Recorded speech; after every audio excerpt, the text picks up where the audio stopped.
বর্তমান সময়ে ভারতবর্ষে শিশু খাদ্য অর্থাৎ বেবি ফুডের নাম বললে সবার আগে যে কোম্পানির নামটি আমাদের সামনে ভেসে ওঠে সেটা হলো নেসলে। এই নেসলেকে নিয়ে গত 2 বছর পূর্বে নেসলের একটি প্রোডাক্ট ম্যাগি নিয়ে অনেক বিতর্ক হয়েছিল। ম্যাগির মধ্যে অনেক রকম ভাইরাস বা পোকা মাকড় পাওয়া যাচ্ছিল, এমন একটি ঘটনা ঘটেছিল এবং সেটা নিয়ে অনেক বিতর্ক হয়েছিল ভারতীয় মার্কেটে। কিন্তু আজকের একটি খবর প্রকাশ হয়েছে, যে খবরটি আরও গুরুত্বপূর্ণ এবং আরও ভয়ঙ্কর। আপনারা শুনলে অবাক হয়ে যাবেন। নেসলে কোম্পানির যে সমস্ত বেবি ফুড ভারতীয় বাজারে বিক্রি হচ্ছে, সেই সমস্ত বেবি ফুডগুলো ভারতীয় বাজারে একরকমভাবে বিক্রি করা হচ্ছে, একরকমভাবে তৈরি করে বিক্রি করা হচ্ছে, এবং ইউরোপের বাজারে যে সেই একই প্রোডাক্ট যখন ইউরোপের বাজারে বিক্রি করা হচ্ছে তখন অন্যরকমভাবে বিক্রি করা হচ্ছে। এখন কি করা হয়েছে, দুটো সংস্থায় এই তদন্তটি করেছে। একটা হলো পাবলিক আই আর একটা হলো ইন্টারন্যাশনাল বেবি ফুড নেটওয়ার্ক। এই দুটি কোম্পানি ভারতীয় বেবি ফুড, যে নেসলে যে বেবি ফুডগুলো বিক্রি করছে, এরা তদন্ত করে দেখেছে যে এখানে নেসলের যে বিভিন্ন প্রোডাক্টগুলো বিক্রি করা হচ্ছে সেখানে চিনি মিশিয়ে বিক্রি করা হচ্ছে।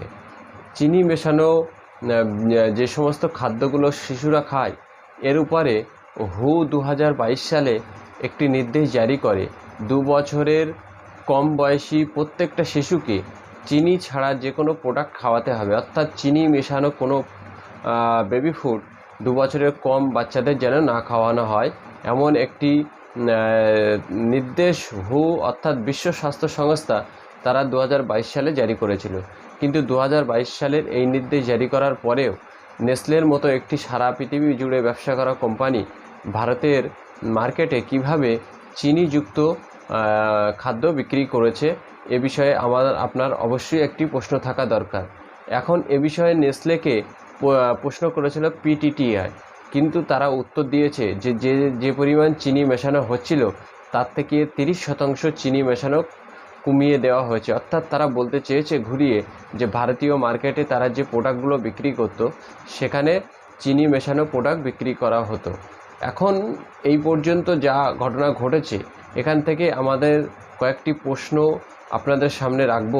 দর্শক, অবশ্যই আপনারা আপনাদের মতামত নিশ্চয়ই কমেন্ট বক্সে জানাবেন যে বেবি ফুডে চিনি মেশানো হচ্ছে, এটা কি ভারতীয় স্বাস্থ্য ডিপার্টমেন্ট অর্থাৎ কেন্দ্রীয় সরকারের যারা এই বেবি ফুডের বিজনেসটা দেখে এবং যারা স্বাস্থ্য ডিপার্টমেন্টটাকে সামলায়, তারা নিশ্চয়ই এটাকে দেখা উচিত ছিল যে এরকম একটা বাচ্চাদের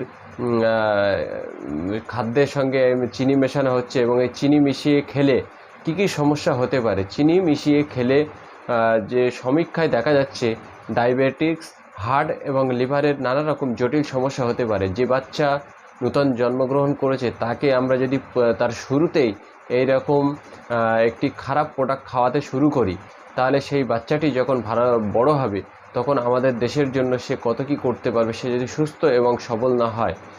এখন ভারত সরকারের স্বাস্থ্য ডিপার্টমেন্ট এটাকে কিভাবে দেখছিল, এতদিন এই ব্যবসাটা কিভাবে চলছিল, নাকি এর পিছনে ওই ইলেকট্রাল বন্ডের গল্প আছে যেখানে টাকা দিলে যে কেউ যে কোনোভাবে ব্যবসা করতে পারে।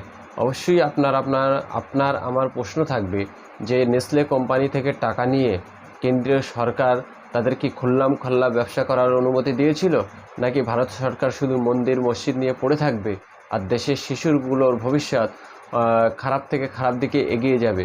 এই বিষয়ে দর্শক অবশ্যই আপনাদের মতামত কমেন্ট বক্সে জানাবেন।